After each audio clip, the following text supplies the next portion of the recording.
राधे राधे। जय श्री कृष्णा।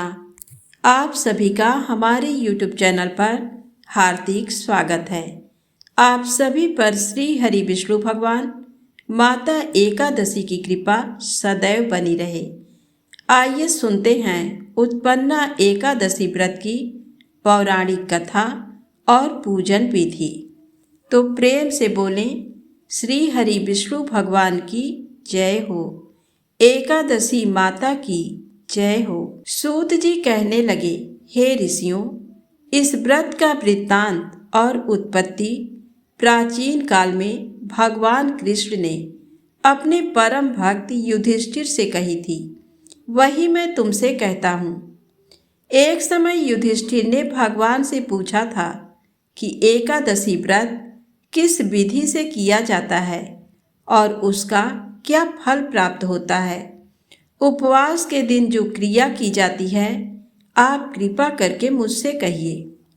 ये वचन सुनकर श्री कृष्ण कहने लगे, हे युधिष्ठिर, मैं तुमसे एकादशी के व्रत का महात्म्य कहता हूँ, सुनो। सर्वप्रथम हेमंत ऋतु में मार्गशीर्ष कृष्ण एकादशी से इस व्रत को प्रारंभ किया जाता है।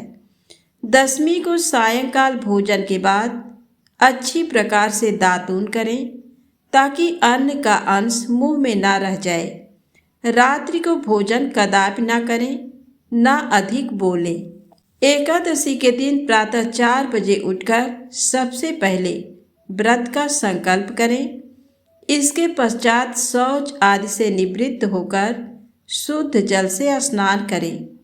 व्रत करने वाला चोर, पाखंडी, पर स्त्रीगामी, निंदक, मिथ्याभाषी तथा किसी भी प्रकार के पापी से बात ना करे। स्नान के पश्चात धूप, दीप, नैवेद्य आदि चीजों से भगवान का पूजन करें और रात को दीप दान करें। रात्रि में सोना या प्रसंग नहीं करना चाहिए। सारी रात भजन, कीर्तन आदि करना चाहिए। जो कुछ पहले जाने अनजाने में पाप हो गए हों, उनकी क्षमा मांगनी चाहिए। धर्मात्मा पुरुषों को कृष्ण और शुक्ल दोनों पक्षों की एकादशियों को समान समझना चाहिए। जो मनुष्य इस विधि के अनुसार एकादशी का व्रत करते हैं, उन्हें शंखोद्धार तीर्थ में स्नान करके भगवान के दर्शन करने से जो फल प्राप्त होता है, वह एकादशी व्रत के 16वें भाग के भी समान नहीं है।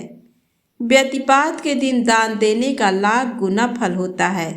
संक्रांति से 4 लाख गुना तथा सूर्य चंद्र ग्रहण में स्नान दान से जो पुण्य प्राप्त होता है, वही पुण्य एकादशी के दिन व्रत करने से मिलता है। अश्वमेध यज्ञ करने से 100 गुना तथा 1 लाख तपस्वियों को 60 वर्ष तक भोजन कराने से 10 गुना पुण्य फल की प्राप्ति होती है। 10 ब्राह्मणों अथवा 100 ब्रह्मचारियों को भोजन कराने से 1000 गुना पुण्य भूमि दान करने से होता है। उससे 1000 गुना पुण्य कन्यादान से प्राप्त होता है। इससे भी 10 गुना पुण्य विद्या दान करने से होता है। विद्या दान से 10 गुना पुण्य भूखे को भोजन कराने से होता है। अन्नदान के समान इस संसार में कोई ऐसा कार्य नहीं जिससे देवता और पितर दोनों तृप्त होते हों, परंतु एकादशी के व्रत का पुण्य सबसे अधिक होता है। हजारों यज्ञों से भी अधिक इसका फल होता है। इस व्रत का प्रभाव देवताओं को भी दुर्लभ है। रात्रि को भोजन करने वाले को उपवास का आधा फल मिलता है और दिन में 1 बार भोजन करने वाले को भी आधा ही फल प्राप्त होता है। जबकि निर्जल व्रत रखने वाले का महात्म तो देवता भी वर्णन नहीं कर सकते। युधिष्ठिर कहने लगे कि हे भगवान, आपने हजारों यज्ञ और लाख गौदान को भी एकादशी व्रत के बराबर नहीं बताया, सो ये तिथि सब तिथियों से उत्तम कैसे हुई, ये बताइए। भगवान कहने लगे, हे युधिष्ठिर, सतयुग में मूल नाम का दैत्य उत्पन्न हुआ। वह बड़ा बलवान और भयानक था। उस प्रचंड दैत्य ने इंद्र, आदित्य, वसु, वायु, अग्नि आदि सभी देवताओं को पराजित करके भगा दिया। तब इंद्र सहित सभी देवताओं ने भयभीत होकर भगवान शिव से सारा वृत्तांत कहा और बोले, हे कैलाशपति, मुर दैत्य से भयभीत होकर सब देवता मृत्यु लोक में फिर रहे हैं। तब भगवान शिव ने कहा, हे देवताओं, तीनों लोकों के स्वामी, भक्तों के दुखों का नाश करने वाले भगवान विष्णु की शरण में जाओ। वे ही तुम्हारे दुखों को दूर कर सकते हैं। शिव जी के ऐसे वचन सुनकर सभी देवता क्षीर सागर में पहुँचे। वहाँ भगवान को शयन करते देख हाथ जोड़कर उनकी स्तुति करने लगे कि हे देवताओं द्वारा स्तुति करने योग्य प्रभु, आपको बारंबार नमस्कार है। देवताओं की रक्षा करने वाले मधुसूदन, आपको नमस्कार है। आप हमारी रक्षा करें। दैत्यों से भयभीत होकर हम सब आपकी शरण में आए हैं। आप इस संसार के कर्ता, माता पिता, उत्पत्ति और पालन करता और संहार करने वाले हैं। सबको शांति प्रदान करने वाले हैं। आकाश और पाताल भी आप ही हैं। सबके पितामह ब्रह्मा, सूर्य, चंद्र, अग्नि, सामग्री, होम, आहुति, मंत्र, तंत्र, जप, यजमान, यज्ञ, कर्म, कर्ता, भोक्ता भी आप ही हैं। आप सर्वव्यापक हैं। आपके सिवा तीनों लोकों में चर तथा अचर कुछ भी नहीं है। हे भगवान, दैत्यों ने हमको जीतकर स्वर्ग से भ्रष्ट कर दिया है और हम सब देवता इधर उधर भागे भागे फिर रहे हैं। आप उन दैत्यों से हम सबकी रक्षा करें। इंद्र के ऐसे वचन सुनकर भगवान विष्णु कहने लगे कि हे इंद्र, ऐसा मायावी दैत्य कौन है जिसने सब देवताओं को जीत लिया है? उसका नाम क्या है? उसमें कितना बल है और किसके आश्रय में है तथा उसका स्थान कहाँ है? ये सब मुझसे कहो। भगवान के ऐसे वचन सुनकर इंद्र बोले, भगवान, प्राचीन समय में एक नाड़ी जंग नामक राक्षस था। उसके महापराक्रमी और लोक विख्यात मूर नाम का एक पुत्र हुआ। उसकी चंद्रावती नाम की नगरी है। उसी ने सब देवताओं को स्वर्ग से निकालकर वहां अपना अधिकार जमा लिया है। उसने इंद्र, अग्नि, वरुण, यम, वायु, ईश, चंद्रमा, नैऋत आदि सबके स्थान पर अधिकार कर लिया है। सूर्य बनकर स्वयं ही प्रकाश करता है, स्वयं ही मेघ बन बैठा है और सबसे अजेय है। हे असुर निकंदन, उस दुष्ट को मारकर देवताओं को अजेय बनाइए। ये वचन सुनकर भगवान ने कहा, हे देवताओं, मैं शीघ्र ही उसका संहार करूँगा। तुम चंद्रावती नगरी जाओ। इस प्रकार कहकर भगवान सहित सभी देवताओं ने चंद्रावती नगरी की ओर प्रस्थान किया। उस समय दैत्य मुर सेना सहित युद्ध भूमि में गरज रहा था। उसकी भयानक गर्जना सुनकर सभी देवता भय के मारे चारों दिशाओं में भागने लगे। जब स्वयं भगवान रणभूमि में आए तो दैत्य उन पर भी अस्त्र शस्त्र आयुध लेकर दौड़े। भगवान ने उन्हें सर्प के समान अपने बाणों से बींध डाला। बहुत से दैत्य मारे गए, केवल मुर बचा रहा। वह अविचल भाव से भगवान के साथ युद्ध करता रहा। भगवान जो भी तीक्ष्ण बाण चलाते वह उसके लिए पुष्प सिद्ध होता। उसका शरीर छिन्न भिन्न हो गया, किंतु वह लगातार युद्ध करता रहा। दोनों के बीच मल्ल युद्ध भी हुआ। 10,000 वर्ष तक उनका युद्ध चलता रहा, किंतु मुर नहीं हारा। थककर भगवान बद्रिकाश्रम चले गए। वहाँ हेमवती नामक सुंदर गुफा थी। उसमें विश्राम करने के लिए भगवान उसके अंदर प्रवेश कर गए। ये गुफा 12 योजन लंबी थी और उसका एक ही द्वार था। विष्णु भगवान वहां योग निद्रा की गोद में सो गए। मुर भी पीछे पीछे आ गया और भगवान को सोया हुआ देखकर मारने को उद्यत हुआ।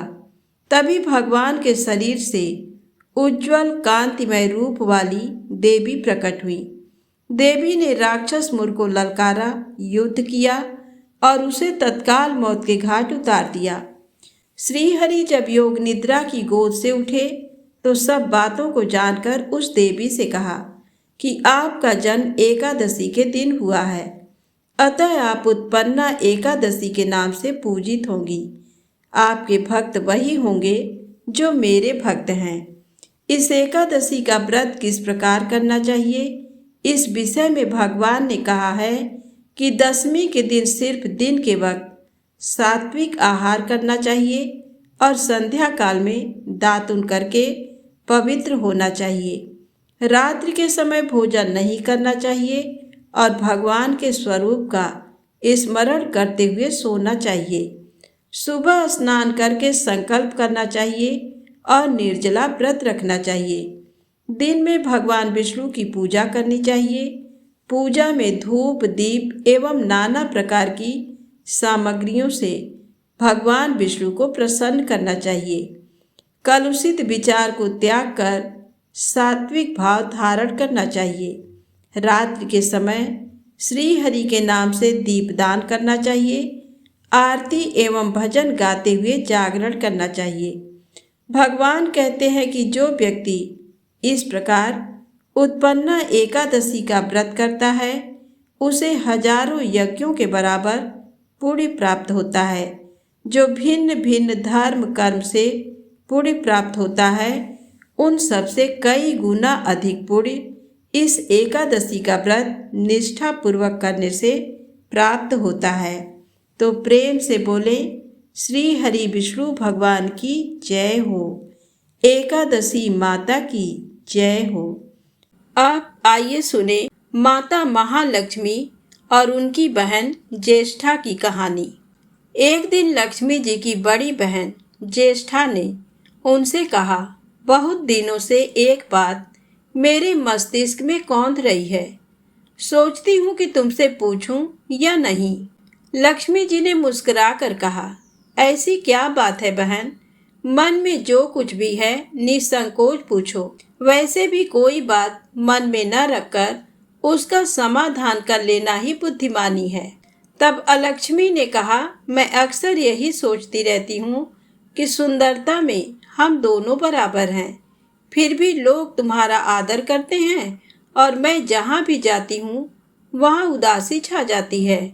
मुझे लोगों की घृणा और क्रोध का शिकार होना पड़ता है, जबकि हम दोनों सगी बहनें हैं।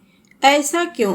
तब लक्ष्मी जी ने हंसकर कहा, सगी बहन या समान सुंदरता होने से ही आदर नहीं मिलता, उसके लिए अपने को भी कुछ करना चाहिए।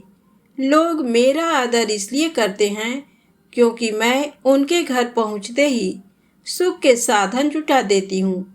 संपत्ति और वैभव से आनंदित होकर लोग मेरा उपकार मानते हैं, तभी मेरी पूजा करते हैं। उधर तुम्हारा ये हाल है कि जिसके यहाँ भी तुम जाती हो उसको गरीबी, रोग और आपदा सहनी पड़ती है। इसी वजह से लोग तुमसे घृणा करते हैं, कोई आदर नहीं करता। आदर पाना है तो दूसरों को सुख पहुंचाओ। ज्येष्ठा को लक्ष्मी जी की बात चुभ गई। उन्हें लगा कि लक्ष्मी को अपनी महिमा का अभिमान हो गया है। उन्होंने तड़प कर कहा, लक्ष्मी तुम मुझसे हर बात में छोटी हो, अवस्था में भी और प्रभाव में भी। मुझे उपदेश देने का भी विचार न करो। अगर तुम्हें अपने वैभव का अहंकार है तो मेरे पास भी अपना एक प्रभाव है। मैं जब अपनी पर आ जाऊं तो तुम्हारे करोड़पति भक्त को भी पल भर में भिखारी बना दूं। इतना सुनकर लक्ष्मी जी को हंसी आ गई और कहने लगी, बहन तुम बड़ी हो इसलिए कुछ भी कह लो, लेकिन जहाँ तक प्रभाव की बात है मैं तुमसे कम नहीं हूँ। जिसको तुम भिखारी बनाओगी उसे मैं दूसरे दिन रंक से फिर राजा बना दूंगी। मेरी महिमा का अभी तुम्हें पता ही कहाँ है। अलक्ष्मी ने कहा, और तुम्हें भी मेरी महिमा का पता ही नहीं है। जिसकी तुम सहायता करोगी उसे मैं दाने दाने के लिए भी मोहताज कर दूंगी। लक्ष्मी जी ने कहा, देखो बहन, दाने दाने के लिए तुम उसे मोहताज कर सकती हो जिससे मैं रूठ जाऊं, जिसके सिर पर मेरा बरद हस्त ना हो, उसका तुम कुछ भी बिगाड़ सकती हो। परंतु जिस पर मेरी कृपा दृष्टि है उसका कोई भी बाल तक बांका नहीं कर सकता। अगर तुम अपना प्रभाव दिखाने को इतनी ही उतावली हो रही हो तो कल अपना प्रभाव दिखाकर देख लेना। अलक्ष्मी बोली, ठीक है, बोलो कहाँ चलें। तब माता लक्ष्मी ने कहा, दूर क्यों जाएं? पास ही के गांव में एक ब्राह्मण रहता है, उसका नाम है दीनानाथ। वह हर रोज मंदिर में पूजा करने जाता है और मेरा पक्का भक्त है। उसी पर हमें अपनी अपनी महिमा दिखानी है। ज्येष्ठा को ताव आ गया। उन्होंने हाथ झटक कर कहा, ठीक है, देख लेना, कल तुम्हारा सिर ही झुक जाएगा। कहकर वह एक ओर चली गईं। लक्ष्मी जी वहीं खड़ी बहन के क्रोध और अहंकार पर मुस्कुराती रहीं। दूसरे दिन दोनों बहनें गांव के विष्णु मंदिर में पहुंची। उन्होंने वेश बदल रखा था। साधारण स्त्रियों की तरह वे दोनों मंदिर के द्वार पर बैठ गईं। लोगों ने देखा तो अवश्य, लेकिन किसी ने उनकी ओर कोई खास ध्यान नहीं दिया। ध्यान देने वाली कोई खास बात थी भी नहीं। वह मंदिर था और वहाँ हर रोज दीन दुखी आते जाते रहते थे। वहाँ आने वाले सभी किसी न किसी परेशानी में घिरे रहते थे। फिर भला उन्हें किसी दूसरे की परेशानी से क्या सरोकार हो सकता था। थोड़ी देर बाद वहाँ दीनू पंडित आया। दोनों बहनों की नजरें उस पर जम गईं। पूजा करके जब वह लौटने लगा तो ज्येष्ठा ने कहा, लक्ष्मी, वह तुम्हारा भक्त आ रहा है, बन पड़े तो कोई सहायता करो। माता लक्ष्मी ने कहा, हाँ करती हूँ। लक्ष्मी जी ने एक पोला बांस दीनू के रास्ते में रख दिया जिसमें मोहरें भरी हुई थी। ज्येष्ठा ने बांस को छूकर कहा, अब तुम मेरा प्रभाव भी देख लेना। पूजा करके लौट रहे दीनू ने रास्ते में पड़ा हुआ वह बांस का टुकड़ा उठा लिया। उसका विचार था कि वह किसी काम आ जाएगा। घर में 100 जरूरतें होती हैं। अभी वह पंडित कुछ ही आगे बढ़ा था कि उसे एक लड़का मिला। लड़के ने पहले पंडित जी से राम राम की, फिर बड़ी ही नम्रता से बोला, पंडित जी, मुझे अपनी चारपाई के लिए बिल्कुल ऐसा ही बांस चाहिए। दादाजी ने ये कहकर भेजा है कि जाओ बाजार से ले आओ। ऐसा बांस पंडित जी कहाँ मिलेगा? दीनू ने कहा, मैंने मोल नहीं लिया, रास्ते में पड़ा था सो उठा लाया। लो, तुम्हें जरूरत है तो तुम ही रख लो। वैसे बाजार में 1 रुपए से कम का नहीं है। लड़के ने चवन्नी देते हुए कहा, मगर मेरे पास तो ये चवन्नी ही है पंडित जी।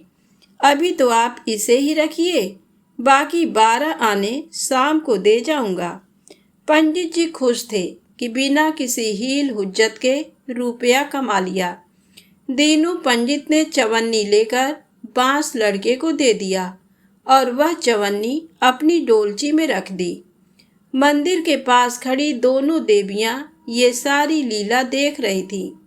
ज्येष्ठा ने कहा, लक्ष्मी, देखा तुमने, तुम्हारी इतनी सारी मोहरें मात्र एक चवन्नी में बिक गई। और अभी क्या, ये चवन्नी भी तुम्हारे भक्त के पास नहीं रुकेगी।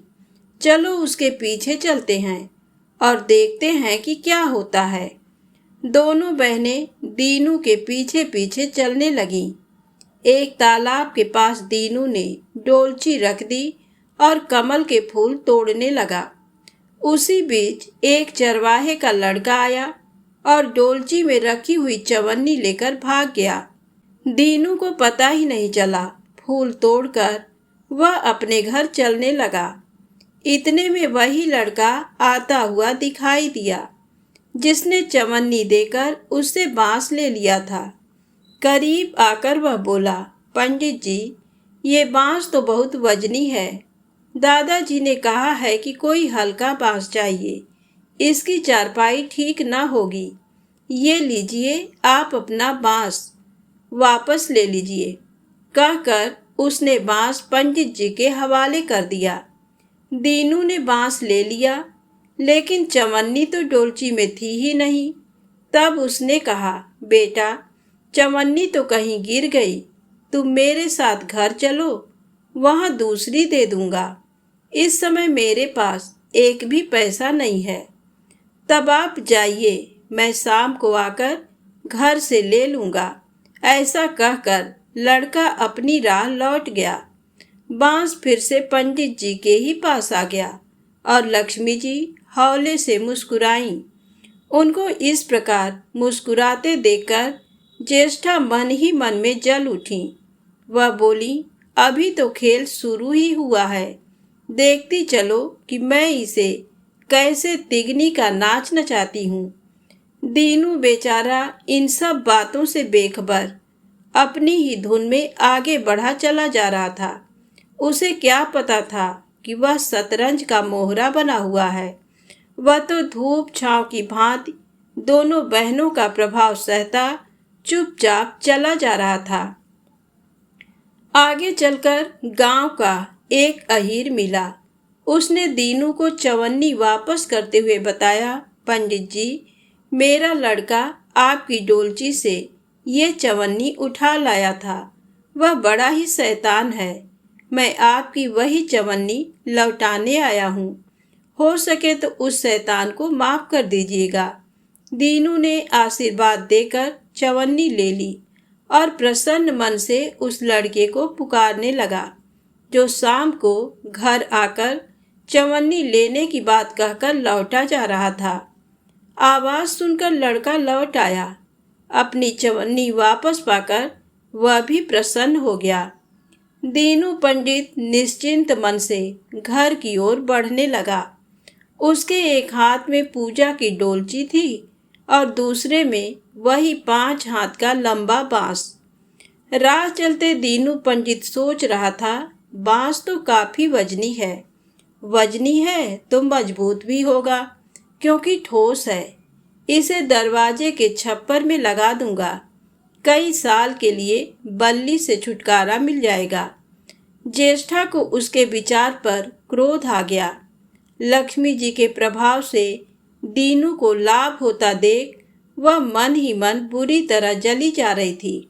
जब उन्होंने देखा कि पंडित का घर करीब आ गया है, तो कोई उपाय न पाकर उन्होंने दीनू को मारने का विचार किया। उन्होंने कहा, लक्ष्मी, धन संपत्ति तो मैं छीन ही लेती हूँ, अब तुम्हारे भक्त के प्राण भी ले लूंगी। देखो वह किस तरह तड़प तड़प कर मरता है।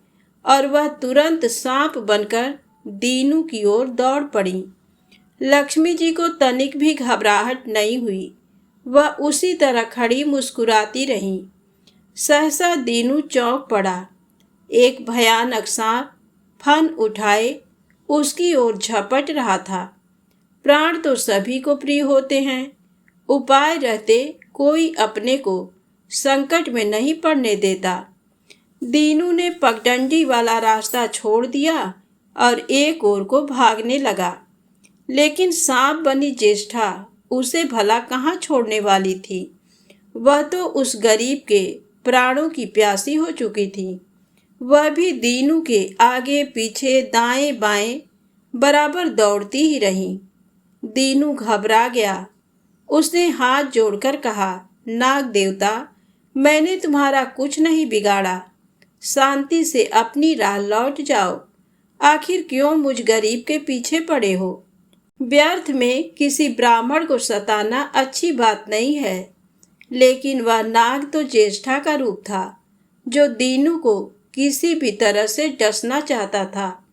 प्रार्थना पर कुछ भी ध्यान न देकर वह सांप एक बारगी फुफकारता हुआ झपट पड़ा। जब दीनू ने देख लिया कि बिना संघर्ष किए अब जान नहीं बचेगी, तो उसने प्राण रक्षा के लिए भरपूर जोर लगाकर वही बांस सांप के ऊपर दे मारा। धरती से टकराते ही बांस के 2 टुकड़े हो गए और उसके भीतर भरी हुई मोहरें खन खनाकर बिखर गईं, जैसे लक्ष्मी जी हंस रही हों। दीनू के मुंह हैरतपूर्ण चीख सी निकली। अरे! थोड़ी देर के लिए वह ठगा सा खड़ा आंखें फाड़े उन मोहरों की ओर देखता रहा। एक पल के लिए तो वह सांप को भूल ही गया, परंतु फिर जैसे उसे झटका सा लगा। सांप का ध्यान आते ही उसने उसकी ओर गर्दन घुमाई तो देखा कि बांस की चोट से सांप की कमर टूट गई है और वह लहूलुहान अवस्था में झाड़ी की ओर भागा जा रहा है। दूसरे क्षण वह मोहरों पर लौट गया और कहने लगा, तेरी जय हो लक्ष्मी माता। जीवन भर का दारिद्र्य आज दूर हो गया। तेरी महिमा कौन जान सकता है। चलो अब घर में बैठकर तुम्हारी पूजा आरती करूँगा। और फिर जल्दी जल्दी उसने सारी मोहरें अंगोछे में बांध दी और लंबे लंबे कदमों से घर की ओर चल दिया। पीछे एक पेड़ की छाया में खड़ी लक्ष्मी अपनी बहन ज्येष्ठा से मुस्कुराकर पूछ रही थी, कहो बहन, सच बताना, बड़प्पन की था मिली कि अभी नहीं? बड़प्पन किसी को कुछ देने में ही है, उससे छीनने में नहीं। ज्येष्ठा ने कोई उत्तर नहीं दिया। वह चुपचाप उदास खड़ी रही। लक्ष्मी जी ने उनका हाथ पकड़कर कहा, फिर भी हम दोनों बहनें हैं, जहाँ रहेंगी साथ ही रहेंगी। आओ अब चले। तो प्रेम से बोले, माता लक्ष्मी की जय हो। तो आइए सुनते हैं श्रीमद् भागवत गीता के महात्म का ये अध्याय।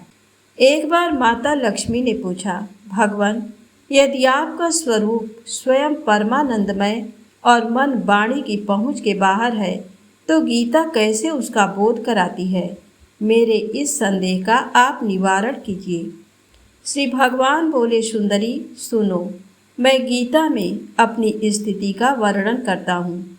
क्रमशः 5 अध्यायों को तुम 5 मुख जानो, 10 अध्यायों को 10 भुजाएं समझो तथा 1 अध्याय को उदर और 2 अध्यायों को दोनों चरण कमल जानो। इस प्रकार ये 18 अध्यायों की वाङ्मयी ईश्वरीय मूर्ति ही समझनी चाहिए। ये ज्ञान मात्र से ही महान पातकों का नाश करने वाली है। जो उत्तम बुद्धि वाला पुरुष गीता के 1 या आधे अध्याय का अथवा 1 आधी या चौथाई श्लोक का भी प्रतिदिन अभ्यास करता है, वह सुशर्मा के समान मुक्त हो जाता है। श्री लक्ष्मी जी ने पूछा, देव, सुशर्मा कौन था, किस जाति का था और किस कारण से उसकी मुक्ति हुई? श्री भगवान बोले, हे प्रिय, सुशर्मा बड़ी खोटी बुद्धि का मनुष्य था। पापियों का तो वह शिरोमणि ही था। उसका जन्म वैदिक ज्ञान से शून्य एवं क्रूरतापूर्ण कर्म करने वाले ब्राह्मणों के कुल में हुआ था। वह न ध्यान करता था, न जप, न होम करता था, न अतिथियों का सत्कार। वह लंपट होने के कारण सदा विषयों के सेवन में ही आसक्त रहता था। हल जोतता और पत्ते बेचकर जीविका चलाता था। उसे मदिरा पीने का व्यसन था तथा वह मांस भी खाया करता था। इस प्रकार उसने अपने जीवन का दीर्घ काल व्यतीत कर दिया। एक दिन मूढ़ बुद्धि सुशर्मा पत्ते लाने के लिए किसी ऋषि की वाटिका में घूम रहा था। इसी बीच में काल रूपधारी काले सांप ने उसे डस लिया। सुशर्मा की मृत्यु हो गई। तदनंतर वह अनेक नरकों में जा वहाँ की यातनाएं भोगकर मृत्युलोक में लौट आया और यहाँ बोझ ढोने वाला बैल हुआ। उस समय किसी पंगु ने अपने जीवन को आराम से व्यतीत करने के लिए उसे खरीद लिया। बैल ने अपनी पीठ पर पंगु का भार ढोते हुए बड़े कष्ट से 7-8 वर्ष बिताए। एक दिन पंगु ने किसी ऊंचे स्थान पर बहुत देर तक बड़ी तेजी के साथ उस बैल को घुमाया। इससे वह थककर बड़े वेग से पृथ्वी पर गिरा और मूर्छित हो गया। उस समय वहां कुतूहल बस आकृष्ट हो बहुत से लोग एकत्रित हो गए। उस जन समुदाय में से किसी पुण्यात्मा व्यक्ति ने उस बैल का कल्याण करने के लिए उसे अपना पुण्य दान किया। तत्पश्चात कुछ दूसरे लोगों ने भी अपने अपने पुण्यों को याद करके उन्हें उसके लिए दान किया। उस भीड़ में एक वेश्या भी खड़ी थी। उसे अपने पुण्य का पता नहीं था, तो भी उसने लोगों की देखा देखी उस बैल के लिए कुछ त्याग किया। तदनंतर यमराज के दूत उस मरे हुए प्राणी को पहले यमपुरी ले गए। वहां ये विचार कर कि ये वेश्या के दिए हुए पुण्य से पुण्यवान हो गया है, उसे छोड़ दिया गया। फिर वह भूलोक में आकर उत्तम कुल और शील वाले ब्राह्मणों के घर में उत्पन्न हुआ। उस समय भी उसे अपने पूर्व जन्म की बातों का स्मरण बना रहा। बहुत दिनों के बाद अपने अज्ञान को दूर करने वाले कल्याण तत्व का जिज्ञासु होकर वह उस वेश्या के पास गया और उसके दान की बात बतलाते हुए उसने पूछा, तुमने कौन सा पुण्य दान किया था? वेश्या ने उत्तर दिया, वह पिंजरे में बैठा हुआ तोता प्रतिदिन कुछ पढ़ता है, उससे मेरा अंतःकरण पवित्र हो गया है। उसी का पुण्य मैंने तुम्हारे लिए दान किया था। इसके बाद उन दोनों ने तोते से पूछा। तब उस तोते ने अपने पूर्व जन्म का स्मरण करके प्राचीन इतिहास कहना आरंभ किया। सुख बोला, पूर्व जन्म में मैं विद्वान होकर भी विद्वत्ता के अभिमान से मोहित रहता था। मेरा राग द्वेष इतना बढ़ गया था कि मैं गुणवान विद्वानों के प्रति भी ईर्ष्या भाव रखने लगा। फिर समयानुसार मेरी मृत्यु हो गई और मैं अनेकों घृणित लोकों में भटकता फिरा। उसके बाद इस लोक में आया। सद्गुरु की अत्यंत निंदा करने के कारण तोते के कुल में मेरा जन्म हुआ। पापी होने के कारण छोटी अवस्था में ही मेरा माता पिता से वियोग हो गया। एक दिन मैं ग्रीष्म ऋतु में तपे हुए मार्ग पर पड़ा था। वहां से कुछ श्रेष्ठ मुनि मुझे उठा लाए और महात्माओं के आश्रम के भीतर एक पिंजरे में उन्होंने मुझे डाल दिया। वहीं मुझे पढ़ाया गया। ऋषियों के बालक बड़े आदर के साथ गीता के प्रथम अध्याय की आवृत्ति करते थे। उन्हीं से सुनकर मैं भी बारंबार पाठ करने लगा। इसी बीच में एक चोरी करने वाले बहेलिये ने मुझे वहां से चुरा लिया। तत्पश्चात इस देवी ने मुझे खरीद लिया। यही मेरा वृत्तांत है, जिसे मैंने आप लोगों से बता दिया। पूर्व काल में मैंने इस प्रथम अध्याय का अभ्यास किया था, जिससे मैंने अपने पाप को दूर किया। फिर उसी से इस वेश्या का भी अंतःकरण शुद्ध हुआ है और उसी के पुण्य से ये द्विज श्रेष्ठ सुशर्मा भी पाप मुक्त हुए हैं। इस प्रकार परस्पर वार्तालाप और गीता के प्रथम अध्याय के महात्म की प्रशंसा करके वे तीनों निरंतर अपने अपने घर पर गीता का अभ्यास करने लगे। फिर ज्ञान प्राप्त करके वे मुक्त हो गए। इसलिए जो गीता के प्रथम अध्याय को पढ़ता, सुनता तथा अभ्यास करता है, उसे इस भवसागर को पार करने में कोई कठिनाई नहीं होती। तो प्रेम से बोले, श्री हरि विष्णु भगवान की जय हो, लक्ष्मी माता की जय हो, जय भोलेनाथ, हर हर महादेव। यदि आपको वीडियो अच्छी लगे तो प्लीज़ लाइक अवश्य करें, चैनल को सब्सक्राइब करें, शेयर करें। जय माता दी, जय भोलेनाथ।